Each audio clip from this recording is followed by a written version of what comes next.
Hello, I'm Norman Robinson, and welcome to NOLA Crime Crisis, a show developed to open the dialogue amongst city leaders, executives, and local business owners in order to discuss the crime currently plaguing our city. And on today's show, we would like to welcome the Council at Large member for the City of New Orleans, Councilman J.P. Morrell. It's a pleasure to have you here on NOLA Crime Crisis. Well, thank you for having me, Norman. I appreciate it. Trying to get you here for a while, and I know your plate's full. Plate is overfull. You're a man who's in demand. I heard you on WWL a couple of days ago. Yeah. Expounding about the crime picture in New Orleans. We here at NOLA Crime Crisis like to set the tone for our discussion by going to our man on the street, or our person on the street interview. Let's take a listen to see what the latest journey happened to turn up. I recently downloaded the Ring neighborhood app, and the thing goes off so much I had to delete it because it's buzzing all hours of the day, all types of crime, and I just can't look at it. Just knowing how much crime goes on in my neighborhood really kind of makes me feel unsafe these days. You get that a lot? We do. As you know, the city has a program where the city will subsidize Ring cameras on homes, and in exchange for those Ring cameras being on a network, which allows the NOPD to utilize them. And I mean, there's a tremendous amount of crime in the city of New Orleans, especially with the Ring cameras that pick up a lot of petty crime, like, you know, porch pirates and the like. But also, I mean, if you look at a lot of the coverage we have of car thefts and carjackings, especially the more egregious ones, all the footage comes usually off the houses. I mean, even the Linda Frick carjacking had some footage from around houses. So, I mean, it's a lot. So what are the statistics showing now? We are, despite there being occasional weeks where the numbers look rosy, we are still projected to be 1% to 2% higher in violent crime, shootings, and murders than we were the previous year.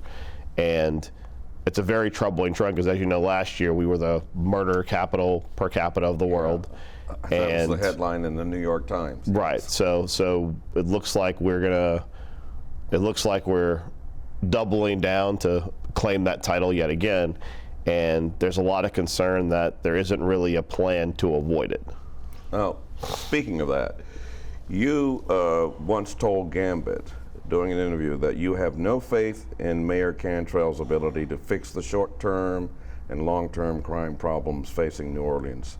How are you feeling about that statement now? Very similar. I mean, the council has tried to work with the mayor. We've tried to work with NOPD. We've given them all the resources that they've asked for, including a very robust, very expensive retention and recruitment plan. And what we've seen in the months, the half a year in which we've given them these resources, recruitment is down. You saw some very well documented coverage of people literally who were recruited to New Orleans but were so turned off by our department they went to neighboring jurisdictions and became police officers somewhere else. But more importantly, things are just rudderless, and the NOPD is in desperate need of some significant leadership shakeup. We finally, after almost 3 months of negotiations, the IACP contract was signed for a police chief search. Mm-hmm. We have some faith that we'll get some good, applicants for that, but the morale department is still bad. Our recruitment is not outpacing attrition. There is a significant concern. The mayor negotiated and fought for a one-time incentive payment for existing officers. For officers who've been there the maximum amount of time, over 20 years, is about 30 grand. I've spoken to officers candidly who are like, I'm just here waiting for my lump sum check. I've heard that. That's a very troubling. It's a very, and to be clear, situation. And to be clear, Norman, when the idea was pitched, I expressly started the conversation saying that's a terrible idea. What we should be doing is giving officers annual cost of living increases, real pay raises that affect their retirement, because the city has done for decades, not just under Mayor Cantrell, under Mayor Landrieu, under Mayor Morrell, under Mayor Bartholomew, going all the way back to the original Mayor Landrieu, is that we don't have cost of living increases for any city employees. And we're the only city in the entire state that doesn't do that. In a retirement-based system, if you're not giving people an annual pay raise, their retirement is stagnant. There's really no incentive for officers to stay beyond when they are vested, because however much money they're making that year, they're making the same amount of money the year following. And once you're fully vested, retirement just makes more sense. You're depressing me, Councilman. Well, I mean, what you're telling me, it's like almost with the situation we have now, there is no hope. I mean, it's like... Well, to be clear, so let me give you some better stats. Okay. So when you look at officers and the surveys they've done regarding the department, the number one complaints are not pay. The number one complaint is leadership, cronyism, lack of promotional opportunities. Those three things are fixable. There is tremendous dissatisfaction going back to Chief Ferguson's tenure that the department is not being run well and morale is low. That is easily fixed with significant leadership change. Well, let me ask you this. When you talk about the department not being run well, who's really running the department, the police chief or the mayor? I mean, one could argue logistically it's the mayor, because for as you've seen detailed repeatedly in a variety of media outlets who've done the coverage, even when it came to the determination of who would be in our detail or not, she's dictating to the police chief, to the department, what their policy should be. I think the challenge you have is when officers see that, they didn't sign up to work for the mayor, they signed up to work for a police chief. And when the focus isn't on how can we improve the department to make it a better place to work, but it's how can we bury crime with manipulating statistics or changing the narrative, it just gets really hard. One of the big issues that is very recent to the department in the last 5 years is the chase policy. You've heard officers complain that they could not chase a car. So if someone's carjacking you or stealing your car, they can't chase it. Right. That's not true. It's not true? Well, yes and no. Under Surpass and under Harrison, you could chase someone. You call a supervisor.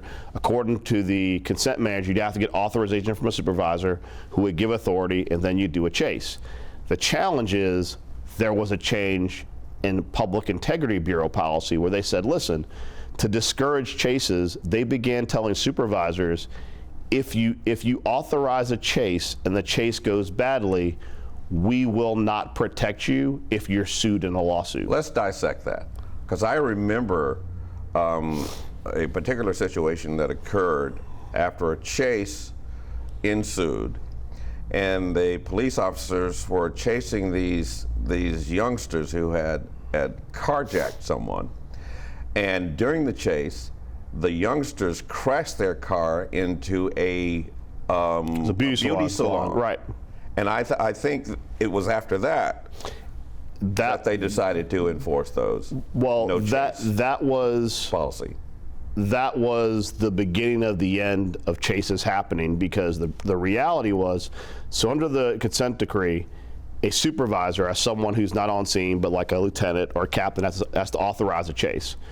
The policy of the Public Integrity Bureau changed to say, listen, we don't want to do chases. So what we're going to tell you up front is this.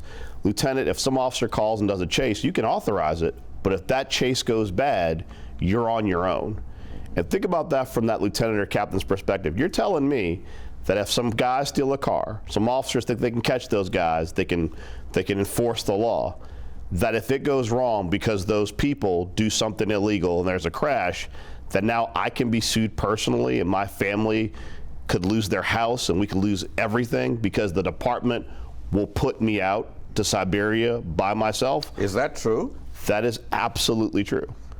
That is the reason why no supervisor now, you'd have to pull us, but I encourage you, I'll try and get a supervisor on record, but that is why no supervisor will authorize a chase. Because if they're going to be exposed and be personally liable for the outcome of a chase, even if it's in the best interest of the public to enforce the law and to let people know when they steal a car, the police may actually arrest you, if they're going to be exposed to personal liability, no one would ever authorize a chase, because no officer signed up to do his job, and then some people who are involved in the chase do something illegal and cause a crash, and suddenly they can't afford their home or their kids' tuition ever So again. what would have to happen to undo that?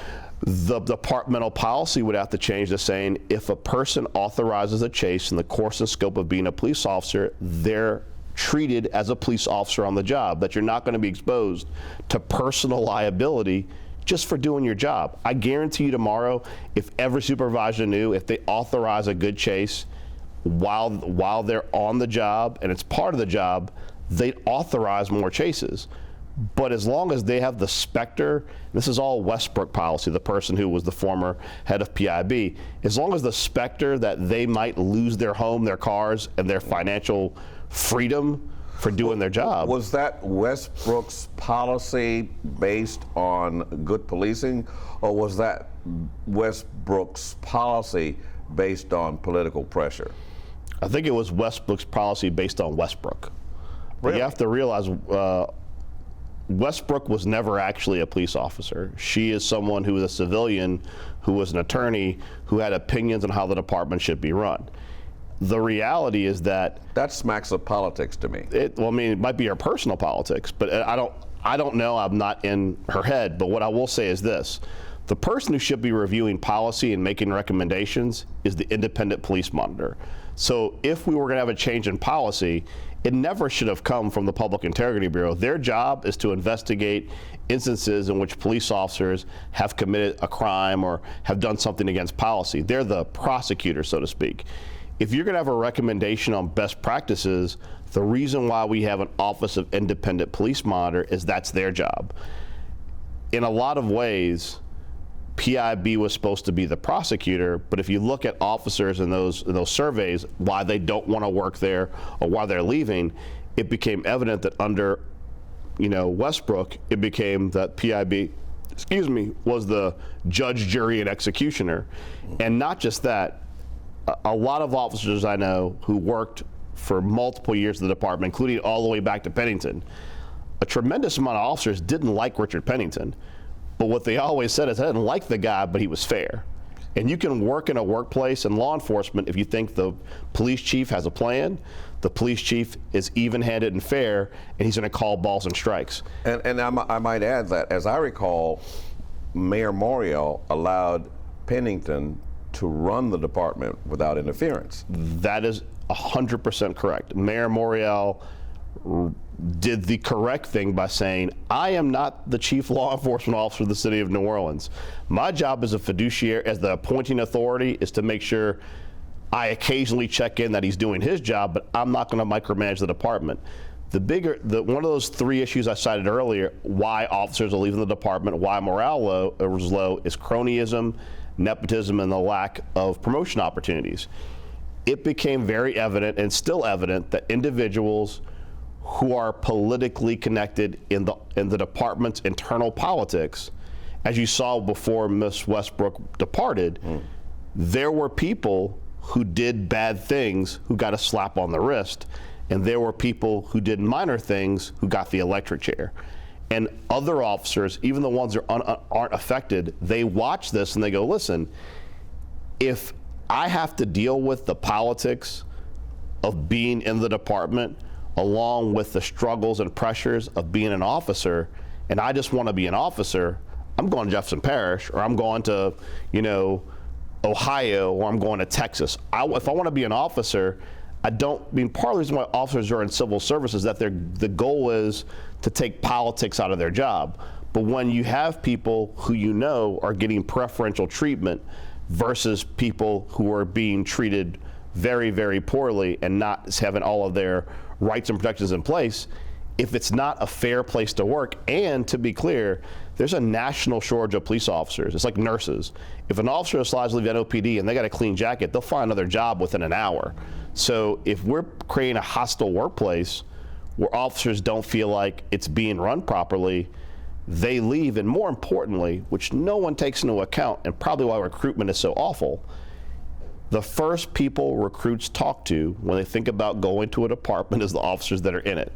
I promise you, when you're looking at our 1% recruitment attachment, out of all the people that apply, we average about 1% of all people that apply actually go to the academy.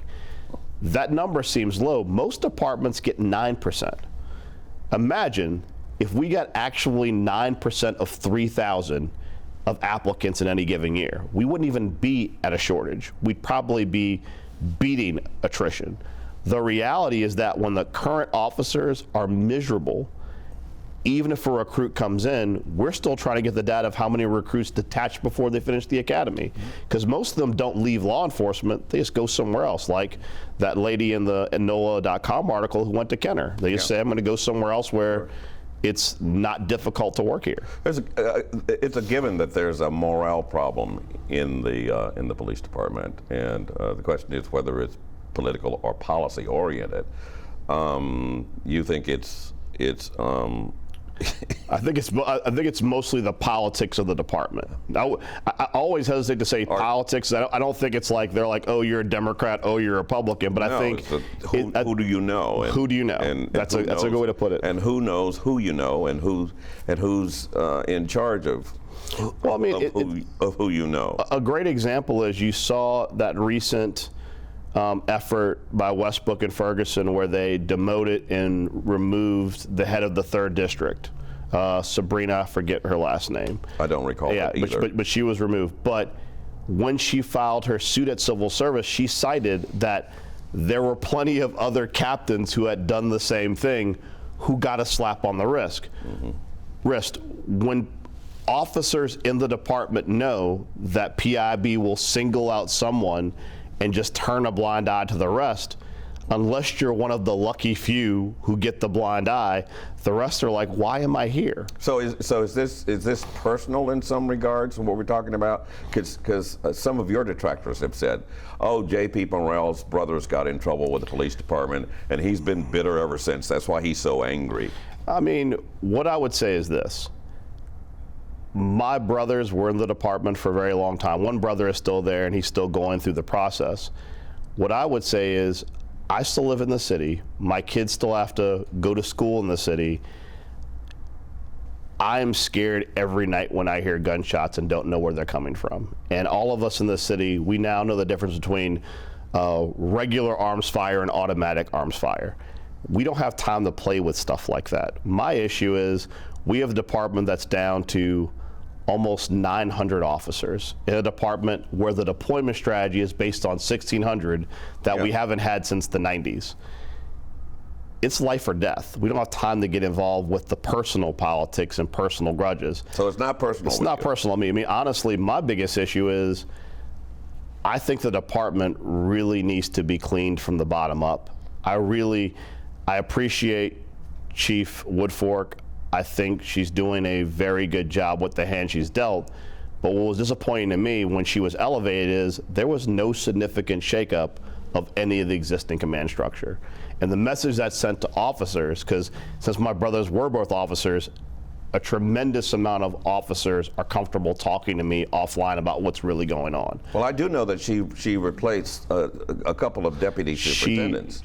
She replaced and got rid of, I believe, 2, but the rest she shuffled around, and they remained at that rank. Now, how is that presenting a problem? It presents a problem in that if you're not fundamentally altering the command structure and you're just playing musical chairs, you're not representing officers, there's been a legitimate change.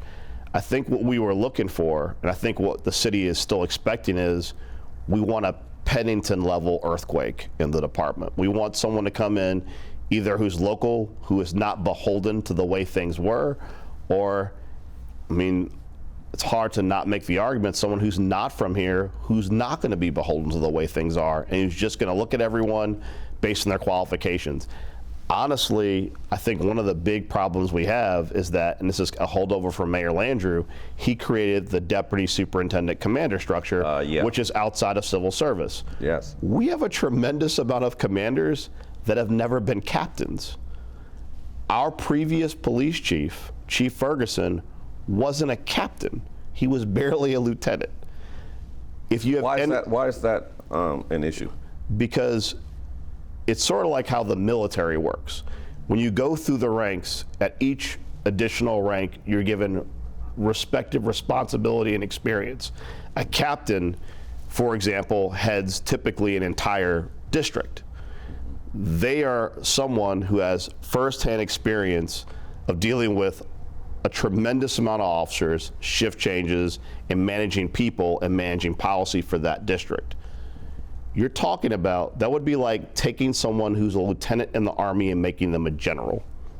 There's a reason why there's a rank structure, because the idea is that when you go through that rank structure, you get the experience requisite to go at this level. You're saying that should be a chain of command, because with each chain of command, there's a learning curve. Correct. And the problem is you've got a tremendous amount of commanders that aren't captains. And they're, for example, hypothetically, Commander Goodley, who was one of the commanders who left. That's right, he retired. He retired. He's a lieutenant, which meant when they removed him from commander, the next day he would have to have gone back to being a lieutenant, which meant he would have effectively fallen 2 ranks, and the people that for a couple of years he was over would now be over him. That's problematic. It's very problematic. So we're supposed to have a minimum of 4 majors in the department who are over the captains, between the captain and the superintendent. How do you go back and undo all of that, which has been done to what the council did a problem? We passed a resolution, I believe, a month ago, demanding civil service hold a major test, because we have only 1 major left, Major Burkhart, who is very, very old and could retire at any moment. And I think part of the reason why he's the last major is that there has been an ongoing effort for at least 2 administrations to get rid of the major position. If you look at the structure of any other law enforcement agency that's similarly structured, majors are the ones who manage multiple captains, and really in a department that's supposed to have a rank schedule, majors and captains are really the people you want to target if you're looking for a police chief, because they have the experience of managing a tremendous amount of people, personalities, and trying to deal with all the different pressures that involves. I think it's criminal that in a department where we lack promotional opportunities, because in this outside of civil service command structure where you can randomly elevate and demote people, it just creates chaos. The council sent a resolution to civil service saying, go hold the major test, because we have 1 major, we should have at least 4. If you had a majors test and promoted 4 captains to major, you create 4 new captains, you then create 4 new lieutenants, and one of the primary complaints of the guys who are doing things the right way is we have a fixed number of sergeants, lieutenants, captains, and so on. If you're eliminating opportunities for promotion, the only way to get promoted is someone retiring, or if you're politically connected enough that you get elevated to commander because the chief likes you. Given your forensic research of the New Orleans Police Department, I have to ask, why would anybody outside of New Orleans want to come in and be police chief? Honestly, this city has a habit. We're sort of like the 1990s Saints when it comes to police departments. We have a tremendous amount of people that come to NOPD for a fixed period of time and go somewhere else and do fantastic work. Darrell Albert is now the police chief of Montgomery. Yeah. Former Commander Paul Noel is the police chief in Knoxville. Chief Harrison went from New Orleans to Baltimore. Yes. There will always be interest, Norman, because if someone comes to the New Orleans Police Department, Chief Pennington made a tremendous amount of money consulting after he left the New Orleans Police Department. No question about there'll that. be a plethora of people applying, because if you could come to New Orleans and make this department work, you can write your contract and your salary for any other major city that would want to poach you at some future point, much like Pennington, much like Noel, much like Darrell Albert, even like Chief Surpass. He made tremendous money because we're such a hard city to navigate when it comes to law enforcement and being the police chief. If you can make it here, you can make it literally anywhere. So, on the subject of the national search for a police chief, what are you hearing? We would have expected to have heard more at this point. Part of when IACP had their contract signed by the mayor, the milestones were having the council involved as part of the search process. We have not been engaged as of yet. I have heard anecdotally from a handful of very qualified people who say they intend to apply when applications are open. We extended the interim police chief's contract by 6 months, but at the same token, I'm beginning to get concerned that IACP is not moving fast enough to go through their own 17-week process, because it would seem, based on the numbers they gave us, they're already behind. Why wouldn't they be moving fast enough, in your opinion? I think that one of the challenges that we have faced, even with the IACP contract being signed, is that the mayor has been bullish on her preference for Chief Woodfork to be the chief. And it took a lot of convincing to get IACP here, because obviously they don't want to rubber stamp someone. They want to have a legitimate search. I think that the city has not done enough, and about the administration, to try and move this forward as quickly as possible. I think there's still some reticence in going through and having an open application process, because you don't know who's going to be in that pool. Yeah. And because they don't control the pool, they'd rather, I don't know, drag this out as long as possible and help people get frustrated and just want the chief that she wants. Well, definitely something to keep an eye on. Thank you for being here. Absolutely. Appreciate Thank you, the conversation with you. Appreciate you too. You're welcome.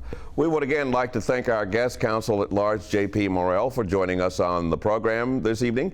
And we will return next month with more city leaders, executives, local business owners, and protectors of our city committed to make a positive change in our community. I'm Norman Robinson, and we will see you next time on NOLA Crime Crisis.